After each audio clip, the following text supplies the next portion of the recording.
Hello everyone, welcome to the 5-Minute Discovery channel. When mentioning Jeju Island, many people will probably immediately think of a famous tourist paradise in Korea, which has appeared in countless famous movies. Jeju is an attractive destination, attracting not only domestic tourists but also international tourists. This island is not only breathtakingly beautiful but also carries a special history, completely different from the rest of the Korean peninsula. Jeju, with its majestic natural beauty, blue beaches, majestic waterfalls and fragrant flower fields, has become a must-visit once-in-a-lifetime place for those who love to explore and enjoy the beauty of nature. But what is more special is the unique history of Jeju, which used to be a land with its own stories and legends, unlike other places on the Korean peninsula.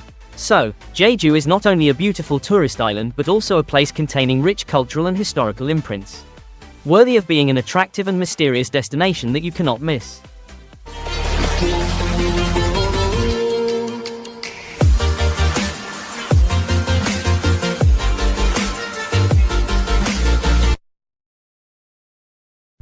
Jeju Island, located nearly 100 kilometers away from the Korean peninsula, is not only famous for its natural beauty but also for its unique history and culture. Completely different from the rest of Korea, although it has existed for a long time. Jeju only officially became a part of Korea in the 12th century. Before that, the island was an independent country called Tamra, with a challenging history of fighting to protect its territory. When it became part of the Korean peninsula, Jeju was renamed Jeju under the protection of the Goryeo Kingdom. However, the island still maintained its cultural isolation, because the Korean court at that time did not pay much attention to this remote land. It was this isolation that created a distinct Jeju culture, especially in the social field. One of the most unique and interesting features is the matriarchal system, in which women play the role of head of the family. In a traditional Korean society where male chauvinism and patriarchy prevail, the matriarchy in Jeju is a distinct difference.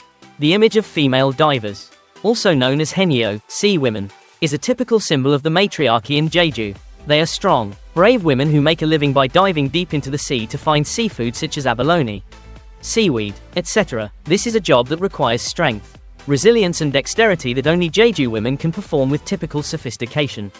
Although no one knows exactly when this profession began, in historical records from the Goryeo period, 10th-14th century, Koreans recorded the existence of female divers.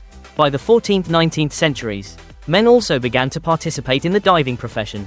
But interestingly, during that time, women were still exempted from taxes, while men were heavily taxed on the seafood they earned. This caused many men to leave the profession to find other jobs, while women continued to maintain and develop the diving profession, becoming a symbol of independence and strength in Jeju society. Jeju, therefore, is not only a beautiful island, but also a place that contains unique and distinct cultural stories, making it an indispensable part of the diverse picture of Korea. Jeju, with its unique history and culture, was once a place where women outnumbered men, and this has created a unique social feature. Diving and seafood harvesting were mainly done by women. Therefore, in the early days, women in Jeju were the main breadwinners, while men often took care of children and did the grocery shopping. What is special is that Jeju women do not use modern diving equipment such as oxygen tanks or high-tech tools. Instead, they only wear tight-fitting rubber suits and swimming goggles. Basic but extremely effective equipment for diving. These sea mothers, also known as haenyeo, sea women, dive deep into the sea without oxygen, relying only on their ability to hold their breath and physical strength. They can dive up to 10 meters deep and hold their breath underwater for more than 2 minutes. Many believe that the Jeju women's bodies, with their ability to retain heat and be more flexible, have made them master divers, better than men at this job. Throughout history, haenyeo have not only been breadwinners but also the pillars of their families. When Korea was invaded during the wars, many haenyeo became symbols of resilience and courage, especially during the resistance against Japan. They not only fought for the survival of their families but also contributed to the cause of defending the country. Jeju haenyeo have been honored in Korean history as heroines, and in 2014, UNESCO recognized the diving profession of Jeju women as an intangible cultural heritage of humanity. However, Jeju has also suffered a lot throughout its history. Under the brutal colonial rule of Japan from the 1930s, Jeju Island became an important military base. The islanders were forced to participate in the construction of military structures for Japan, leading to fierce resistance movements. Today, military relics from that period are still present on the island, along with symbols of resilience and relentless fighting. In addition, Jeju also stands out for its unique language, completely different from the common Korean language. This is an ancient language, used only by the elderly. And today, most Jeju residents have switched to using Korean. However, the Jeju language is still an important part of the island's cultural identity. Before special policies changed the face of Jeju Island, it was known for its three famous features: Sanda, rocky mountains, strong winds, and villages of women. However, since the new policies were implemented, Jeju has become a special island, possessing unique rights and privileges that no other place in Korea has.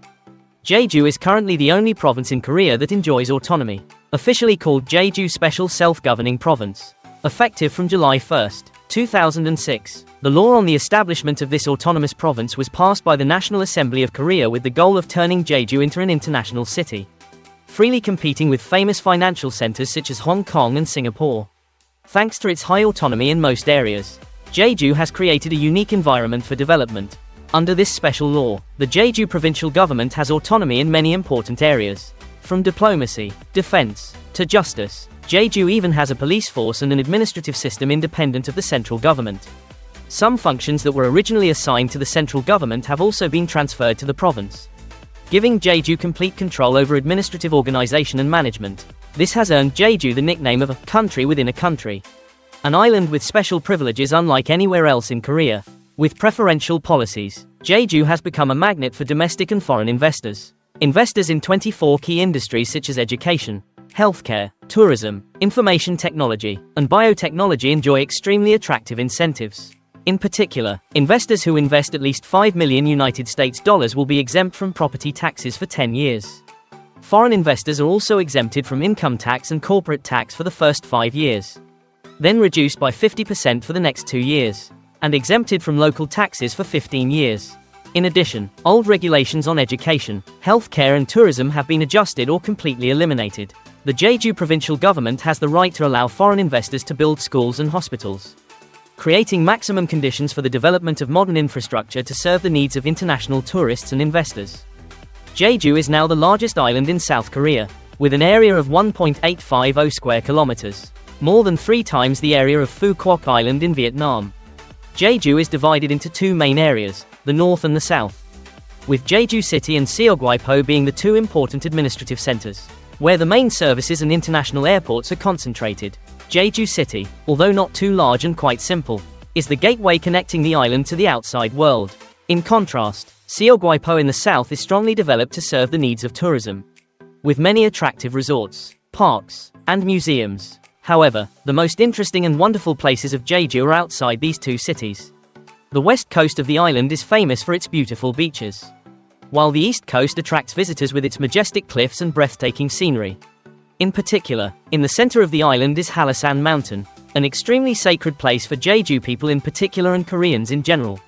Halasan, with an altitude of nearly 2.000 meters, is not only the highest mountain on the island but also the place where the gods are said to have deposited their power. This is also the place associated with many famous Korean legends and myths. Jeju has no shortage of attractive tourist destinations, from beautiful natural landscapes to outstanding architectural works. In particular, this island was recognized as one of the new 7 wonders of nature in November 2011, honored to be selected from an international vote. Previously, Jeju was also recognized by UNESCO with 3 noble titles: World Biosphere Reserve, World Natural Heritage, and Global Geopark. Not only famous for its natural landscape, Jeju is also famous for its rich and diverse cuisine, especially dishes with strong flavors of the sea and unique specialties only available on Jeju Island. Fresh seafood, grilled meats and traditional dishes such as black pork, Jeju black pork, always attract tourists. One of the most prominent specialties of Jeju Island is Jeju tangerines. With their sweet taste and seductive aroma, tangerines grown on this island are considered the best in the entire Korean peninsula, a wonderful gift that nature has bestowed upon Jeju. In addition, an equally attractive specialty is Jeju black pork, with its characteristic delicious flavor, rich and soft. In addition, Jeju seafood is also famous everywhere, especially dishes ranging from fresh sea leeches to high-class dishes such as king crab, creating the island's famous seafood brand. In the past, Jeju was known as the Three-Tao Island because of its outstanding features such as rocks, wind and women, but today, Jeju has become a special place with another equally outstanding feature, a surprisingly peaceful and safe life. In the past, it was said that in Jeju, there were no thieves, no beggars, and you could safely leave your door open without locking it. With just such special features, You can imagine the peaceful and leisurely life of the people here. Such unique features and strong investment in development have helped Jeju become a top tourist destination not only in Korea but also in Asia. Although the island's population is only about 600,000 people, it welcomes more than 15 million tourists every year. In 2019, before the pandemic hit, Jeju witnessed a huge wave of tourists from all over the world. Especially from Korea, Jeju is not only an attractive tourist destination but also a place that preserves many special cultural, historical and natural values, creating a diverse and vivid picture of the lives of people here. From its historical origins, stunning scenery, temperate climate to unique lifestyle, Jeju is an indispensable part of the Korean landscape. Hopefully through this video, you have had a deeper insight into Jeju, the largest and most special island in Korea. Thank you for watching today's video on the 5 Minutes Discovery channel. Before leaving, don't forget to like, subscribe to the channel and turn on the notification bell to support the channel and receive the latest information. Thank you and see you in the next videos.